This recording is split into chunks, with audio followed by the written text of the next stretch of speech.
Once the cold weather hits, many people fear that they're going to come down with a cold. 22 News Registered Dietitian Nancy Dell is here to tell you how you can help to prevent colds. It's great to be with you, Nancy. Thanks so much for being here.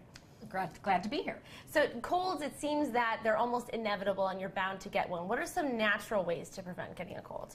Well, it isn't really inevitable. I mean, the average child will get 6 colds a year. The average adult gets 2 colds a year. But some people don't get any, and some people get, many. So obviously, you are what you eat, and what you eat helps to boost your immunity and can help prevent colds. And we all know you have to wash your hands, that type of thing. But there are some things you can do when you're in a high-risk situation, for example.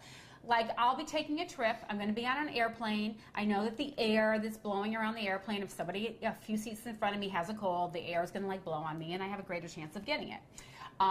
So a couple days before I fly, I will take echinacea. In fact, I went to an event this weekend, and we played some cards, and one of the people had a cold. I'm like, I'm touching all these cards. This person had a cold. I'm in a high-risk situation. Right. My husband and I started actually taking echinacea at that time because it can. There are studies to show that it can help to boost your immunity. And in my experience over 20-something years, different people respond differently. My husband's a great responder to echinacea, and somebody else may say, oh, it didn't do much for me. So I think, just like with everything, certain medications help people lower cholesterol. Other ones don't work on them, But it's always trying. The same thing with any cold remedies. So it generally is something you don't take all the time. People see an herb and they think, oh, I'll just take it every day. And you really don't want to do that. There's a couple different ways it's been suggested. You should take something like echinacea. It would be that you could take it for 4 days on, 3 days off in a stressful situation. Another example of that would be when kids first went to school, and they're going to be exposed to all these germs. You might take it right before the school season, you and your family, and then, take a break. Sometimes people have taken it for 2 weeks on and 2 weeks off. So if you already have the cold, you might try the 2-week stretch, but the cold should only last 7 days anyways. So echinacea can help. In fact, in 14 studies with the herb echinacea, they found that using echinacea shortened cold symptoms by 1.5 days. And in one study done at the University of Connecticut, they found echinacea reduced the chance of getting a cold by 58%. Wow. Nancy, I've seen ginseng sometimes they say might work, or a product called Cold Care. Well, researchers found that 32% of ginseng users caught a cold after 4 months compared to 60% who took a placebo. So it did help a little bit.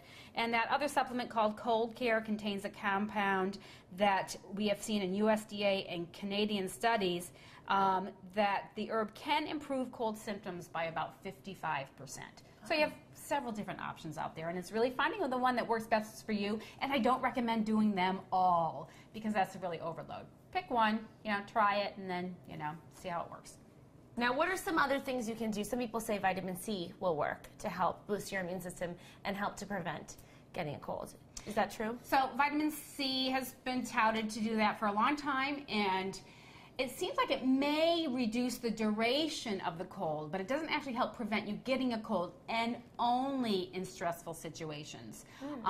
That if you're not under a lot of stress, or that you're not like an extreme athlete, which is really stress on your body, then it may not make a big difference.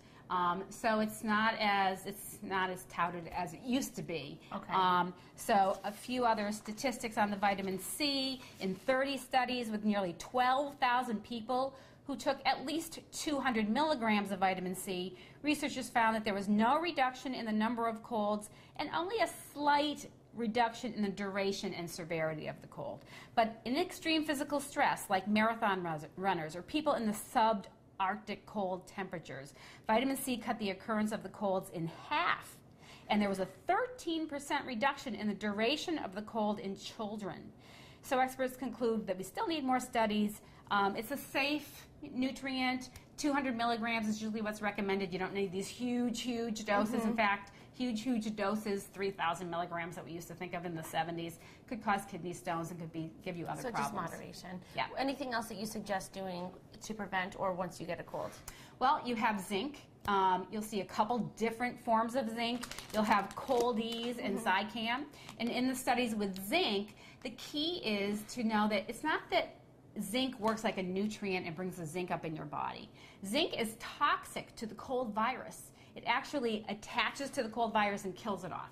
So it's working more like a medicine. So at the very first sign of a cold, you take a lozenge, and every 2 hours for the first 24 hours, you suck on the lozenge and see if it can help to basically kill off the virus. Obviously, you're not going to do it while you're sleeping. But it has been shown to be very effective. The key is that you need 23 milligrams of zinc, and some of the products out there don't have that much and will not be effective. But in a recent ratings, Cold Ease was rated tops for helping you when you first get that that sign, that little scratchy throat. Am I getting a cold? Don't question it. Just start right away. Just start it. Well, Nancy, this is obviously the perfect time of year to talk about this, so thank you so much for providing us with some information about how we can prevent it. You're welcome. Thank you so much.